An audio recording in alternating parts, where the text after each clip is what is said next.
জীবনে ওই ছেলেগুলি বেশি কাঁদে যারা 10 জনকে নয়, একজনকে মনে প্রাণে ভালোবাসে। আরে বোন, তোমরা বলো ছেলেরা স্বার্থপর। ছেলেরা 200 টাকা একটা মেয়ের দেহ পাবে জেনেও তার ভালোবাসার মানুষটার জন্য পাগলের মতো কান্না করে। মেয়েরা কয়েকদিন রিলেশন করেই ছেলেদেরকে বলে ভুলে যেও। আরে বোন, ভুলে যাওয়া যদি এতই সহজ হতো তাহলে কি রাস্তাঘাটে এত পাগল পড়ে থাকতো?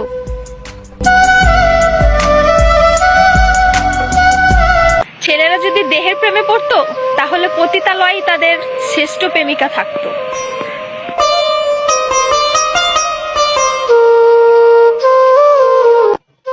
যে ছেলে তোমাকে জান, কলিজা, পাগলি বলে ডাকে, ভেবে নিও সে ছেলে তোমাকে শুধু গার্লফ্রেন্ড না, তার জীবন ভাবে। ছেলেদেরকে বলছি, মেয়েদেরকে অতি তাড়াতাড়ি বিশ্বাস করো না, কারণ ওরা কাঁদতে কাঁদতেও মিথ্যা কথা বলতে পারে।